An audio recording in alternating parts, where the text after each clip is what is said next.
দেখেছিলাম যেদিন প্রথম তোমাকে তোমার আপ ছাড়া লাল জামাতে, মনে হয়েছিল তুমি এসেছো হেসে আমারই সঙ্গ দিতে। পাঁচটি ছায়া হেঁটেছিল একসাথে, সময়ের গভীরে আঁকা নামহীন গল্প। হাসি ছিল, স্বপ্নও ছিল, ছিল না কোনো পূর্বাভাস। একটি ভুলে ভেঙে যায় সময়ের সংলাপ।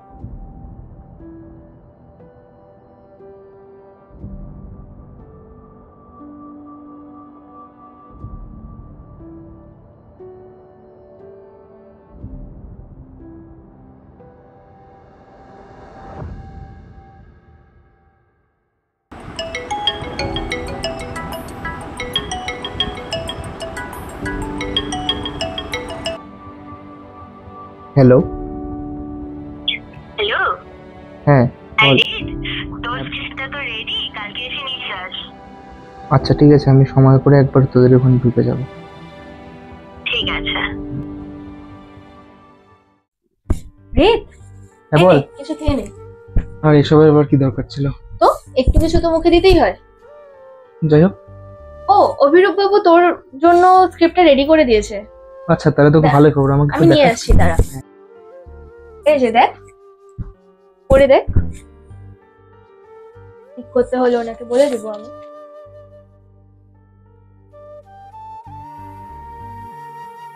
চোখের চাওয়ায় সুরের দেখা, মানে স্ক্রিপ্টে লেখা আছে, ওটাই বললাম। যাই হোক, এটা তো আমি বেশ, এটা তুমি পরে বাড়ি গিয়ে দেখবো। আচ্ছা তোকে একটা কথা জিজ্ঞেস করার ছিল। হ্যাঁ বল। বললাম, এখানে ওয়ালে একটা ছবি দেখছি। ও, এটা এটা তো আমার দাদা নীলয়, নীলদা। নীল নামটা কোথায় যেন। আচ্ছা যাই হোক, তুই একটু বল নীলের ব্যাপারে কিছু। আসলে আমার দাদা প্রায় 8 বছর হয়নি এখনো। এটা accident হয় আর আচ্ছা, তোর দাদা নীলের আর কি কোনো বন্ধু ছিল খুবই কাছের? বন্ধু তো অনেকেই থাকে, তবে হ্যাঁ দুজন খুব ভালো বন্ধু ছিল, যারা ওরা সবসময় তিনজন একসাথে থাকতো। রাত্রিদি আর রোদ্দুরদা সবসময় একসাথে ঘোরা, একসাথে কথা আড্ডা।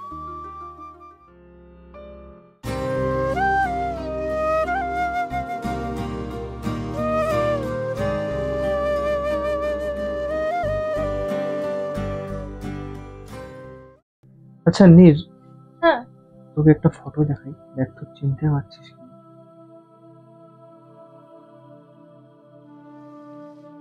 একে তো রাত্রিদির মতন লাগছে, বাট হতে পারে এটা রাত্রিদি, কারণ এই মাঝখানে এতগুলো বছর ওদের সাথে সম্পর্ক নেই, কিন্তু ওকে দেখতে অনেকটা রাত্রিদির মতনই লাগছে। আচ্ছা, বললাম যে রাত্রি, সে দাদাদের খুব ভালো। রাত্রির ভালো নাম তুই জানিস? না, আমি তো সবসময়, ওরা তো ডাকনামেই কথা বলতো। আচ্ছা আমাকে একটু ভালো করে বললে ভালো হতো, মানে তাদের তিনজনের ব্যাপারে।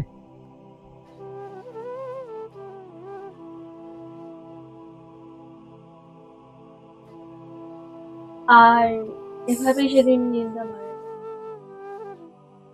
আসলে ভুল বোঝাবুঝি অনেক সময় অনেক বড় একটা ক্ষত করে দিয়ে যায়, যেগুলো কখনো পূরণ হয় না।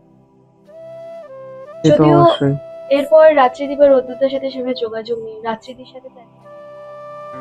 আমি হয়তো কিছুটা বুঝতে পারছি যে কে এই রাত্রি, কে এই নীল, কিন্তু রোদ্দুরটাকে, সে এখন কোথায় বা কি করে?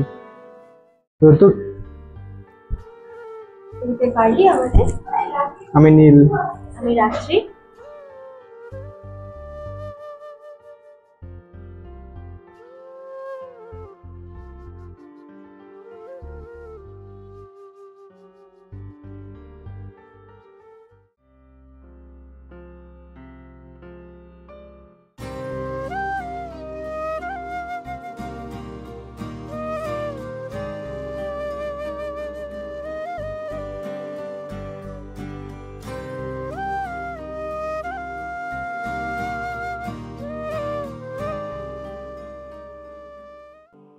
হয়তো তোমরা নিজেদেরই চেনো না, হয়তো জানোই না তোমরা কি ভাবছো, তোমরা আসল, হয়তো হ্যাঁ, হয়তো না।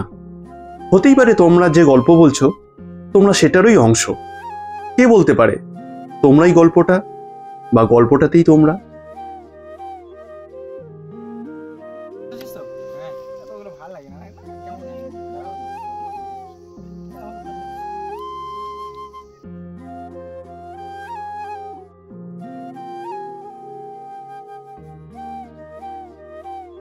অভিমানী রোদ্দুর রাত্রিতে নিজেকে খুঁজতে, নিচে নীল আকাশকে হারিয়ে নীরব নিস্তব্ধ সে।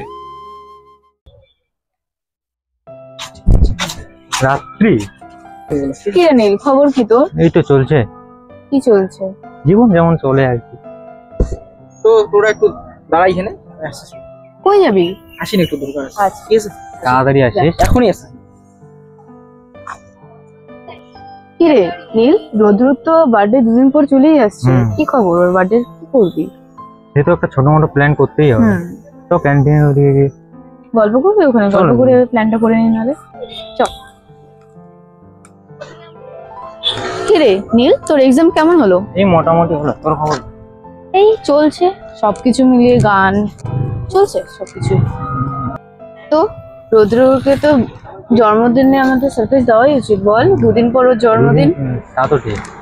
হ্যাঁ, তো তাহলে কি করবি বল, রোদ্রুকে আজকেই বলে দেবো না পরের দিন? না না, সারপ্রাইজ তো দিব, তো সারপ্রাইজ কেমন করে এখন? হ্যাঁ, এইটাই হচ্ছে ওটা, আমিও ভাবছিলাম যে রোদ্রুকে দুদিন না পর বলাই একবার ওর ভালো। বার্থডে দিন ডিরেক্ট সারপ্রাইজ দিব। ঠিক আছে, ঠিক আছে, তাহলে আজকে আমি আসি, ঠিক চল। আছে, যা তো। ঠিক আছে।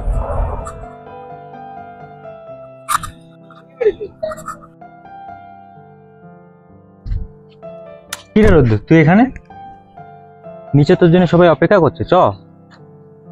হঠাৎ হঠাৎ নিচে গেলেই দেখতে পাবি, চ। এই বা কারা আমার জন্য অপেক্ষা করছে? রাত্রি এসে চ, নিচে গেলেই তো বুঝতে পারবি না। রাত্রি আমার জীবনে শুধুই অন্ধকার আর নীল, নীল আকাশের কালো মেঘের ঘন। কি হয়েছে ভাই তোর? চ। না ভাই, কি হয়েছে বল? তোরা যা। চল, আরে চল রে। আরে তোরা যা না, চল। ভালো লাগে না, তোরা যা না রে। নীল,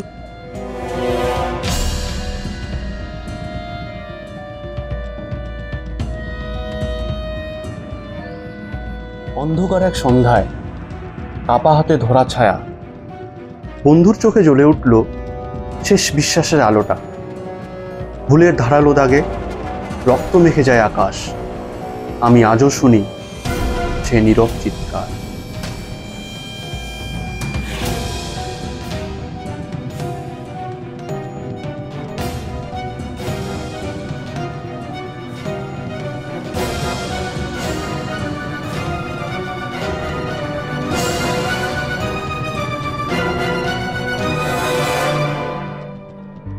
একবার ছুঁয়ে গেলে পুরনো বইয়ের পাতা, বুকের গভীরে কেঁপে ওঠে কিছু শব্দহীন কথা। তোমার ফেলে যাওয়া চিরকুটে লেখা আছে, ফিরে এসো রোদ মুছে গেলে।